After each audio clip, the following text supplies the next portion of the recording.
Hey, RCA Church family, I hope you're having a great Friday. Looking forward to a wonderful weekend. We are always right here at RCA Church and hope you plan to join us online or in person this Sunday at 10:30 a.m. But I wanted to get ahead of the weekend and bring you your weekly word. Your weekly word is bread. Yes, bread. I don't know about you guys, but I love bread. Some of you guys like, I can tell, Pastor Kevin, I can tell you love bread, especially in the form of Krispy Kreme donuts. Hey, that's bread. That counts. What I've found is that as I get older, I like bread, but it doesn't like me as much. It doesn't like me as much as I like it. Maybe some of you have the same problem. But bread. Jesus in Mark chapter 6, there's a crowd that's gathered around to hear his teaching, and they have become hungry. The Bible tells us about 5,000 men, which at that time, right, wrong, and different, not getting into the culture of that day, but at that time they only counted the men. So many Bible scholars believe that the number in the crowd that day could have been close to 20,000 people, maybe even more.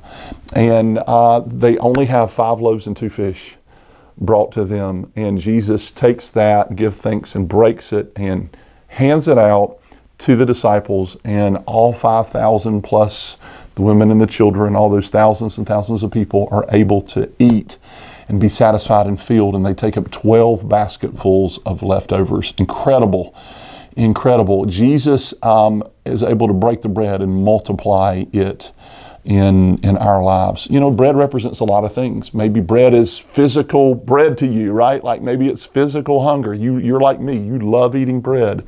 But bread can also represent, feeling an emotional need, feeling a relational need, feeling a spiritual need, right? People are hungry in a lot of different ways, not just physical hunger.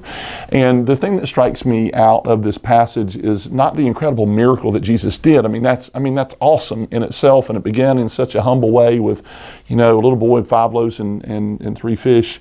But that Jesus looks at before all of that happened, the disciples are like, hey, Jesus, everybody's hungry. Like, what are we going to do? And Jesus looks at them and he says, you feed them. You feed them. Can you imagine the feeling in the disciples' stomach at that point? I mean, like, they were probably just, what did he just say? Like, we feed them? But I think it's so true that we have to look at what we have. What is in our hand? What resources has God placed in us?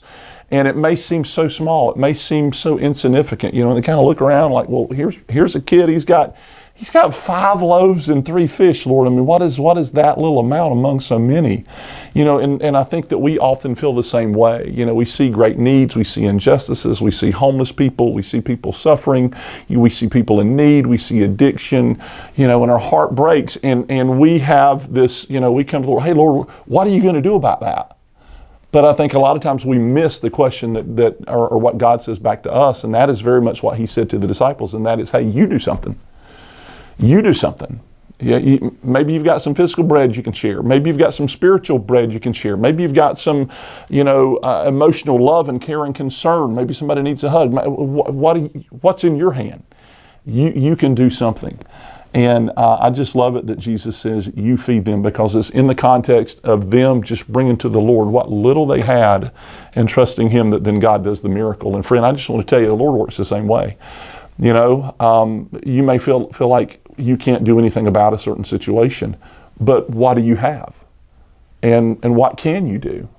And maybe if you would do that, maybe then God would take that and multiply it and meet the need, because that's the way the Lord works. So the next time you're at the restaurant and you get the roll in front of you and you're about to break that bread and eat that bread, remember what Jesus did with that little bit that was in his hands. And I challenge you to think about maybe what massive things could God maybe do with the little bit that's in your hands. That's your weekly word, bread. I challenge you. Go eat some, enjoy it, but also share whatever bread you have with others and see what God will do. God bless you. We'll see you Sunday.